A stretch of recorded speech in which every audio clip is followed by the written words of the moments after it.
this niggle pain, this little niggle pain.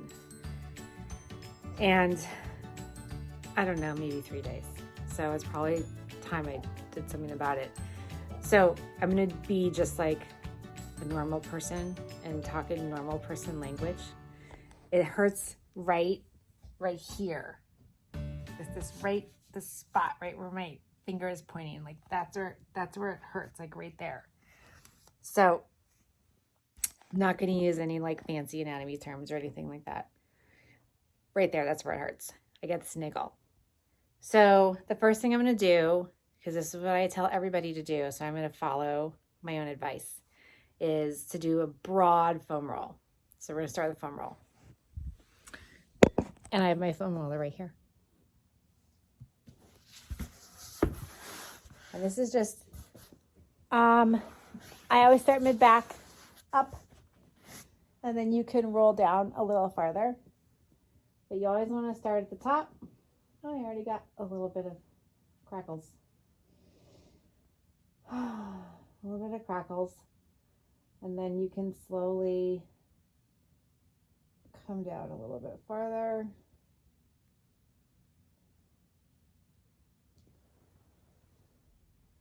I don't usually go all the way down because it feels really unstable to me. So I do a lot of upper back and then kind of slowly go down. So I'm not really getting to the spot, but I'm prepping. I'm prepping for the spot.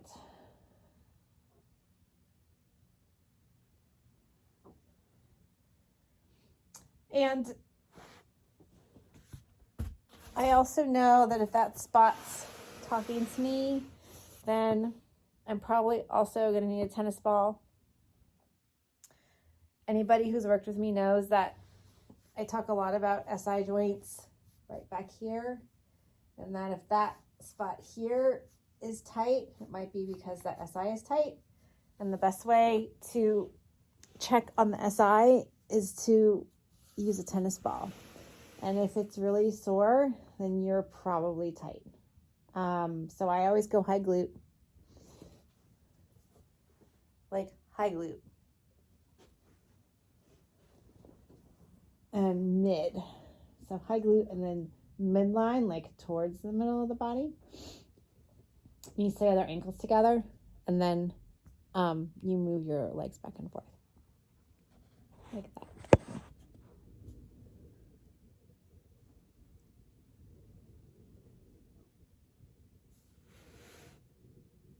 And it's definitely on the sore side, I would say. Can elongate the leg. There's my tennis ball.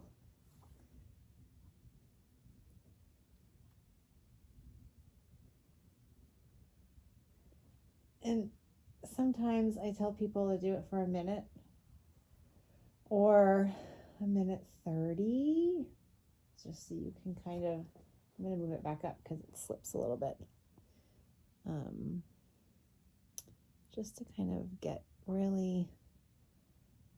the uncomfortableness. You have to go into the uncomfortableness a little bit. I'm going to roll really far over and then back up. Now, I'm going to check the other side just because I'm curious to see if it's as tight. So high mid.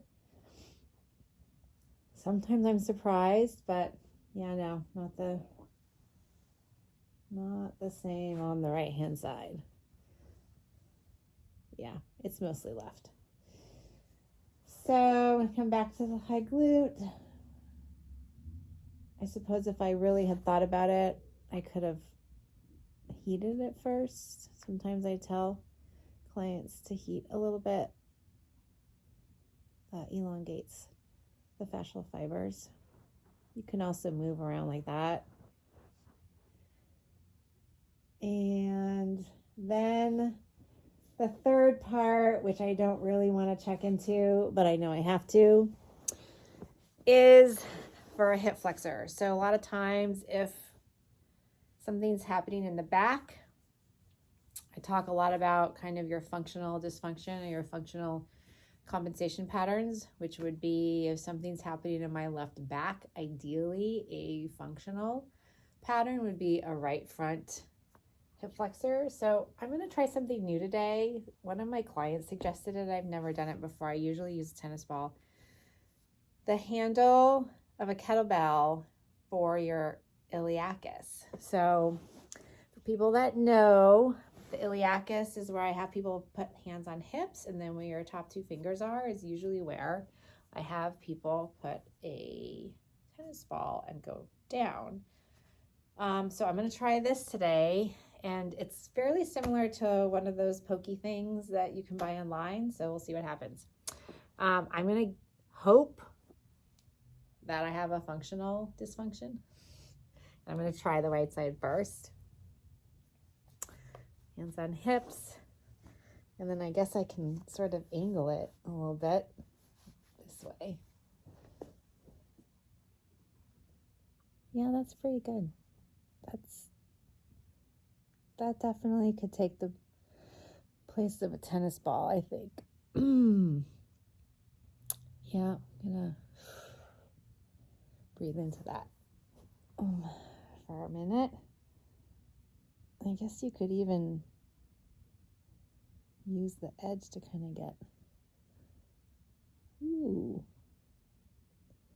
Yeah, so then you can up and down your leg with some breathing, I think.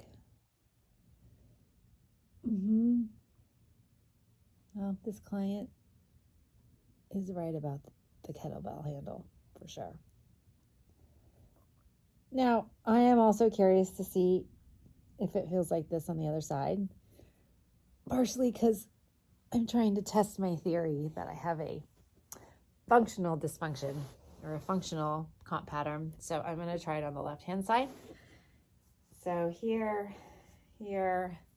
and then your pelvis is angled. We want it to turn that way. Otherwise, it's going to go against the bony landmark.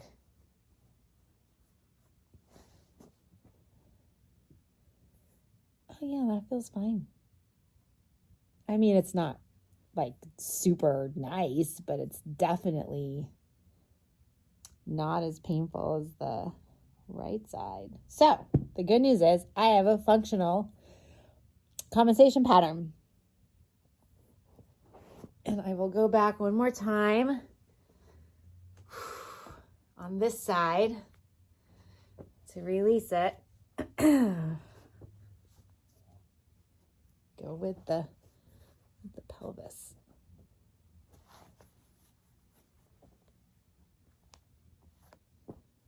Side doesn't love it. It does not want to be released, I don't think.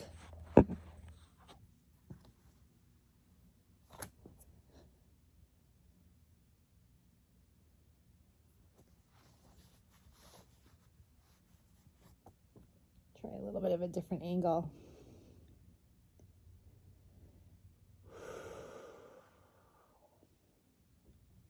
Now, if we're going to bookend this really nicely, I should go back and check my left SI again, and ideally then get a little bit of a stretch in that niggle that I was initially feeling.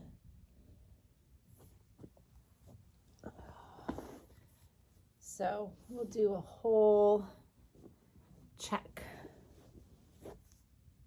Definitely is better.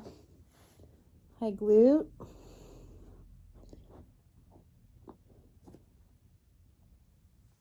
Oh, that's so much better.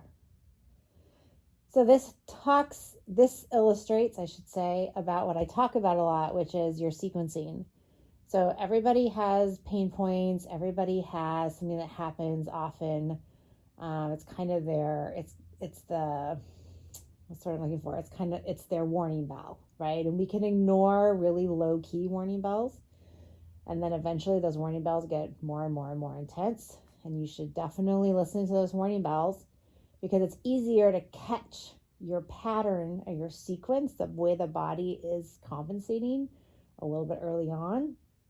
versus waiting down the line to try to catch more and more compensation patterns. So this tells me, so now I'm going to do a stretch to kind of elongate that niggle point that I was initially feeling, and that's going to be a side stretch. So I'm going to come up, we're going to come this way, elongate the left leg and elongate over the left arm, sorry. Kind of reach out and then reach out. Oh, bend the right elbow, you really get a nice upside down U. And then back.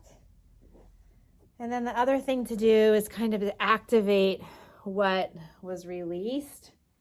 So I'm going to do a on the floor hip flexor activation, and then I will stand and do hip dips, which for many of you know that dipping the hip tries to elongate your QLs or your low back part and get a little bit of length in the parts that were stuck. So a floor hip flexor activation is low back press into the floor and inhale. And exhale, knee into your hand. Gentle, it doesn't have to be crazy. We're not strengthening, we're just activating.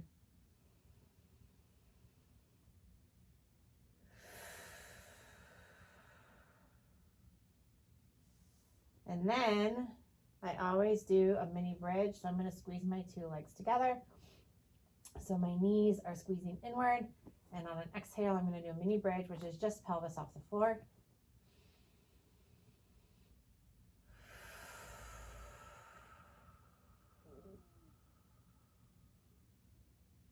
Inhale and then down.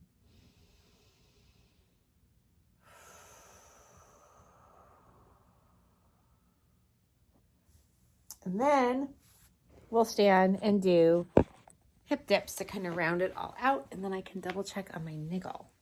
So for those of you who don't know hip dips, hands on your hips. What you're trying to do is lengthen the hips down. So this is not a hip dip. This is not a hip dip. This is a side dip. So here, and this is coming down. I already feel. So this was my niggle side, right? I'm having a harder. You can tell my shoulders are kind of side bending to get the hip dip because I don't have the length through here. It gets much easier for me to hip dip on this side. I really have to think about this. There we go.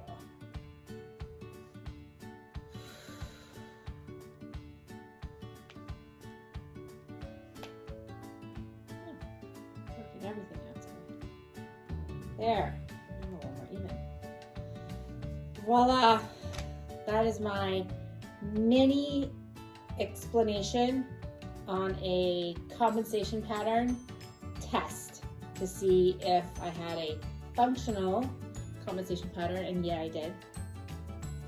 This got tight, and I think this started getting tight and then holding all here. And based off of the work I do, I'm very right side dominant, so I think I do a lot of this way, so I'm shortening this up a lot, if that makes sense.